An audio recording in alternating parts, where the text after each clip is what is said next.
bonjour à tous. Merci de nous rejoindre sur la chaîne YouTube de Perspective pour un temps de réflexion biblique à la fin de cette semaine si particulière que nous avons vécue. Bien sûr, c'est une semaine où nous avons prié pour les malades, prié pour les familles endeuillées, mais c'est une semaine aussi où nous nous sommes arrêtés certainement pour nous interroger sur ce que nous pouvons apprendre de la part du Seigneur par rapport à ce que nous vivons aujourd'hui. Et j'aimerais que nous puissions ce matin méditer ensemble dans le livre des Actes, Actes chapitre 11, à partir du verset 19 et les versets suivants. Nous lisons « La persécution qui survint au moment où Étienne fut tué avait obligé les croyants à se disperser. Certains d'entre eux s'en allèrent jusqu'en Phénicie, à Chypre et à Antioche, mais ils n'annonçaient la parole de Dieu qu'aux Juifs. Cependant, certains d'entre eux qui étaient de Chypre et de Cyrène se rendirent à Antioche et ils s'adressèrent aussi à des personnes de langue grecque en leur annonçant la bonne nouvelle du Seigneur Jésus. La puissance du Seigneur était avec eux, de sorte qu'un grand nombre de personnes crurent et se convertirent au Seigneur. Les membres de l'église de Jérusalem qui apprirent cette nouvelle envoyèrent Barnabas à Antioche. Lorsqu'il fut arrivé et qu'il vit comment Dieu avait béni les croyants, il s'en réjouit et les encouragea tous à demeurer fidèlement au Seigneur. Barnabas était en effet un homme bon, rempli d'Esprit Saint et de foi, et une multitude de personnes furent gagnées au Seigneur. Barnabas partit ensuite pour Tars afin d'y chercher Saul. Quand il l'eut trouvé, il l'amena à Antioche. Ils passèrent tous les deux une année entière dans cette église et ils instruisirent dans la foi de nombreuses personnes. Voilà donc un texte qui nous plonge dans le vécu de l'église primitive dans le livre des Actes. Jésus avait laissé ses apôtres avec cette parole dans le verset 38 du chapitre 1. « Mais vous recevrez une force quand l'Esprit Saint descendra sur vous. Vous serez alors mes témoins à Jérusalem, dans toute la Judée et la Samarie et jusqu'au bout du monde. » Et voilà que les premiers chapitres du livre des Actes montrent une église d'abord enfermée dans la chambre haute. Et l'Esprit descend sur cette communauté, sur ce premier groupe de disciples, et ils sont amenés à sortir pour proclamer la bonne nouvelle de l'Évangile. Mais cette nouvelle, ils l'annoncent à Jérusalem, et Jérusalem est mise sans dessus-dessous. Mais bientôt, on voit que l'enseignement des apôtres, la communion fraternelle, mais aussi les oppositions, la discipline d'église, les temps de prière intenses, la régulation des conflits, des mécontentements dans l'Église, la croissance même que le Seigneur accorde va prendre toute la place. Et Jérusalem semble être le seul horizon de cette Église naissante. C'est là que va survenir la persécution.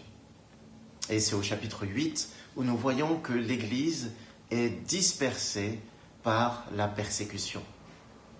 Dès le chapitre 8, il nous est dit que le même jour commença, lorsque il y a eu le martyre d'Étienne, le même jour commença une grande persécution contre l'église de Jérusalem.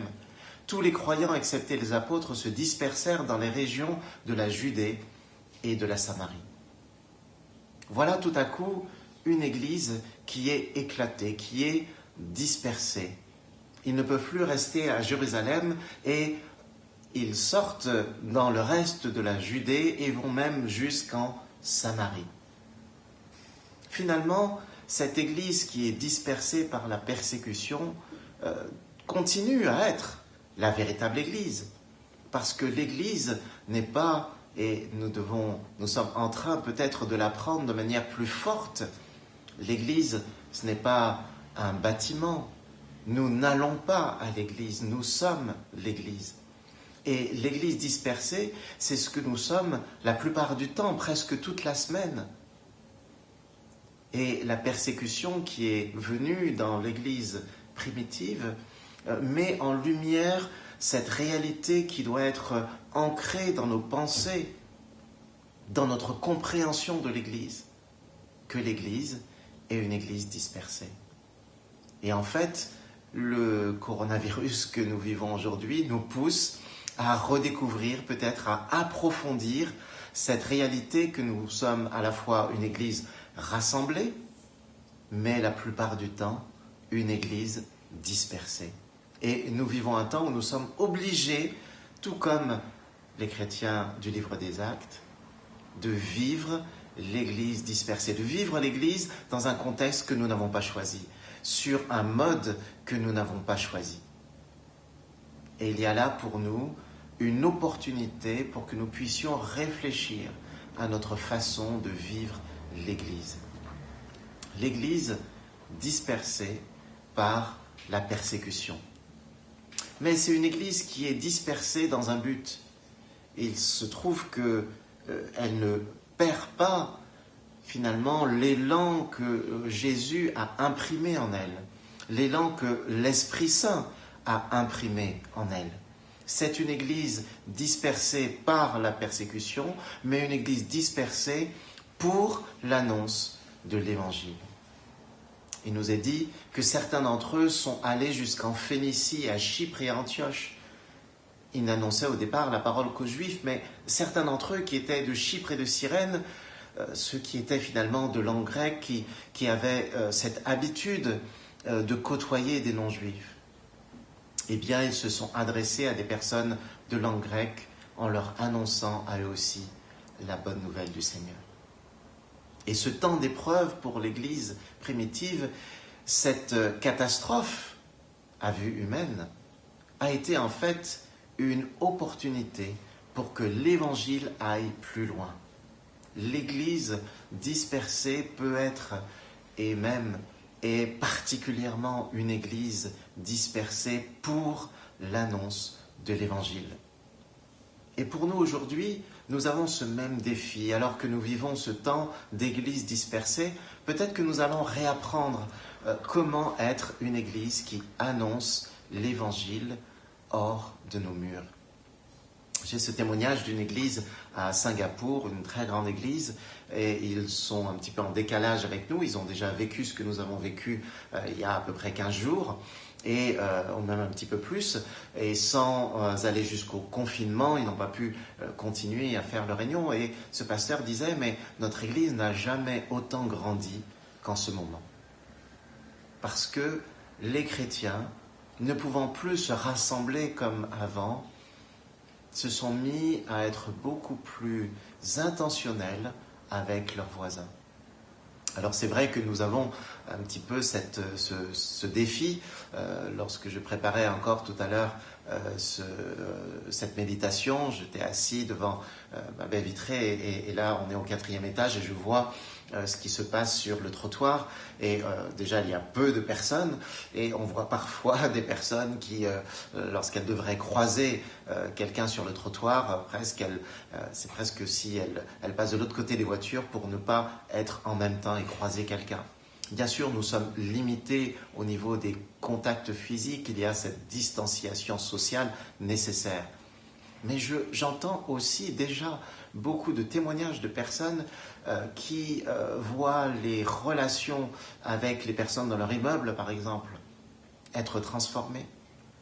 Et là où on ne se parlait pas du tout, lorsqu'on se croise, il y a ce dialogue qui s'installe parce qu'il y a des besoins et on prend des nouvelles.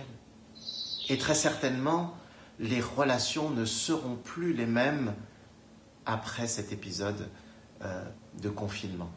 Il y a là une opportunité qui nous est donnée pour le témoignage.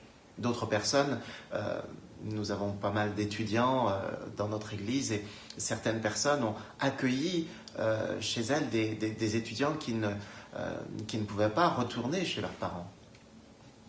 Voilà des opportunités de témoignage lorsqu'il s'agit de personnes non chrétiennes. Une église, oui, dispersée par la persécution ou le Covid-19, mais une église dispersée pour l'annonce de l'Évangile. Ensuite, nous voyons dans le livre des Actes que l'église dispersée a été une église dispersée qui a expérimenté pour autant la main du Seigneur. Et nous voyons ça au verset 21. La puissance du Seigneur était avec eux, de sorte qu'un grand nombre de personnes crurent et se convertirent au Seigneur. L'Église, dispersée par la persécution, a continué à expérimenter que cette même puissance qu'ils avaient vue à l'œuvre à Jérusalem pouvait continuer à être à l'œuvre, alors même qu'ils étaient loin de Jérusalem, alors même qu'ils étaient dispersés. Il y a cet apprentissage que nous devons faire de la dépendance de Dieu, de la dépendance de sa puissance. Le Seigneur est puissant pour toucher des vies aujourd'hui. Et ma prière, c'est que nous puissions voir, alors que le monde est chamboulé, alors que beaucoup de personnes autour de nous sont désorientées, angoissées, se posent des questions, eh bien qu'ils se posent les questions essentielles sur le sens de la vie. Et que cela soit une opportunité pour que nous puissions voir la main puissante de Dieu agir dans les vies. Oui, une église dispersée, mais une église qui peut expérimenter la main du Seigneur. Nous voyons encore que cette église dispersée a expérimenté aussi une nouvelle solidarité. Et nous voyons cela à partir du verset 22, où les membres de l'église de Jérusalem, qui ont appris ce qui se passait à Antioche et aux alentours, ont envoyé Barnabas à Antioche. Lorsqu'il fut arrivé et qu'il vit comment Dieu avait béni les croyants, il s'en réjouit et les encouragea tous à demeurer résolument fidèles au Seigneur. Barnabas était en effet un homme bon, rempli de Saint-Esprit et de foi, nous dit le texte, et une multitude de personnes furent gagnées au Seigneur. Pour la première fois, l'Église connaît cette solidarité entre des chrétiens juifs, d'origine juive, et puis ces tout nouveaux chrétiens d'origine païenne. Et il y a cet échange qui se fait, et dans cet échange fraternel, dans cet apport que l'Église de Jérusalem fait, et certainement ils ont aussi prié pour l'Église d'Antioche, et ils ont envoyé Barnabas, eh bien l'Église d'Antioche s'en retrouve affermie, et une multitude de personnes encore sont gagnées au Seigneur par ce qui est plutôt finalement, semble-t-il dans le texte, un ministère pastoral. Oui, l'Église dispersée expérimente une nouvelle solidarité. On le voit à l'intérieur des communautés. Beaucoup de personnes qui ne le faisaient pas avant se mettent à prendre des nouvelles des personnes de leur assemblée. Il y a une nouvelle solidarité entre même les continents. J'ai une étudiante du Mexique qui m'a envoyé un mot, un étudiant aussi du Brésil, une étudiante du Mali, des personnes qui manifestent la réalité de la solidarité du corps de Christ, où nous pouvons nous préoccuper les uns des autres, prier les uns pour les autres, prendre des nouvelles, être un encouragement à demeurer résolument fidèles au Seigneur. Et cette action, je dirais, de l'unité de l'Église, cette action même de ministères aussi pastoraux qui s'expriment, eh bien, cette action elle-même contribue à non seulement la maturation qualitative de l'Église, mais même comme nous le voyons dans le livre des Actes, je prie que cela puisse être un facteur de multiplication aussi de chrétiens dans l'Église. Et puis, cette église dispersée, finalement, c'est une église qui, au final, est mieux équipée. Voilà que Barnabas part pour Tars afin d'y chercher Saul. Et quand il l'a trouvé, il l'amène à Antioche. Et le texte nous dit qu'ils passèrent tous les deux une année entière dans l'église et ils instruisirent dans la foi de nombreuses personnes. Voilà que l'église dispersée est tout à coup au bénéfice non seulement du ministère bien établi de Barnabas, mais elle est aussi au bénéfice du ministère exceptionnel aussi de Paul. Alors, il y avait cette promesse, cette parole déjà que que Dieu avait donné, en parlant de celui qui était encore Saul, je l'ai choisi pour être un instrument de choix. Et voilà que l'Église dispersée est le lieu de l'émergence d'un ministère fort. Et je crois que ça doit nous interroger, nous interpeller aussi, et je crois que c'est ce que nous pouvons déjà commencer à voir, que dans nos communautés, nous allons voir l'émergence de nouveaux leaders, de nouveaux talents, de nouveaux dons pastoraux, de nouveaux dons d'apôtres, d'évangélistes. Nous allons voir l'émergence et nous devons, en tant que responsables, encourager ces ministères, de pouvoir confier, parce que nous ne pouvons pas le faire. En réalité, nous n'avons jamais pu le faire. Un pasteur qui a une église déjà de plusieurs dizaines de personnes ne peut pas être le pasteur de tous, en réalité. Et nous avons besoin de nous appuyer sur tous les pasteurs et tous les autres ministères que le Seigneur a donnés à son église. Et l'église dispersée est obligée de s'appuyer sur la diversité des ministères. Et c'est pour nous une opportunité de véritablement accompagner, encourager, former de nouveaux ministères. Alors oui, l'Église du livre des Actes, tout comme nous aujourd'hui, est une Église qui a connu ce temps de la dispersion, mais ce n'est pas simplement un temps d'épreuve, c'est une dispersion pour l'annonce de la bonne nouvelle. C'est une dispersion pour voir la main de Dieu agir.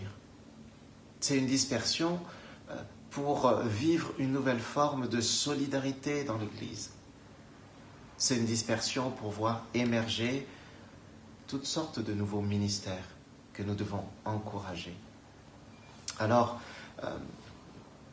que ce temps soit véritablement une opportunité pour nous. Et je crois qu'il peut y avoir pour l'Église un avant et un après. Il y aura très certainement dans la société, dans les sociétés, que ce soit au niveau économique, politique, de l'organisation, de la santé, etc. Il y aura probablement un avant et un après de cette crise. Mais dans l'Église, j'espère qu'il y aura un avant et un après. Je prie qu'il y ait un avant et un après. Que cette crise soit une opportunité pour nous de former l'Église, de vivre plus profondément la réalité de l'Église dispersée. Lorsque nous aurons de nouveau l'occasion de nous réunir, de nous retrouver le dimanche, il n'en demeurera pas moins vrai que la plupart du temps, nous continuerons à être une Église, des Églises dispersées. Mais j'espère que nous aurons appris à vivre l'Église dispersée, que nous aurons appris à mettre en place des structures, une façon de vivre l'Église qui lui permettent bien sûr de bénéficier de toute la richesse et de toute la force de l'Église rassemblée, mais aussi de toute la richesse et de toute la force de l'Église dispersée, ce qu'elle est la plupart du temps. Alors, c'est peut-être aussi une interpellation particulière pour les églises de perspective. J'ai été étonné lorsque j'ai fait une recherche sur Google, j'ai tapé « église dispersée » et j'avais très peu finalement de résultats. Et puis j'avais en bas les recherches associées à l'église dispersée et tout ce qui apparaissait était lié à Perspective. Alors, je ne sais pas comment fonctionne Google, mais voilà, j'avais Église Perspective de Colmar, Perspective France Mission, Église évangélique d'Amiens, Église évangélique Cherche Pasteur, et ça c'est sans aucun doute sur notre site. Visiblement, Google associe Église dispersée aux églises de Perspective. Eh bien, qu'à cela ne tienne, que nous puissions en tant qu'Église perspective, mais c'est vrai que c'est vrai pour toutes les églises, que nous puissions véritablement vivre pleinement le fait d'être Église dispersée, en voyant cela comme une opportunité pour voir la main du Seigneur agir. Alors, quelle bénédiction de ne pas pouvoir aller à l'église pendant quelque temps.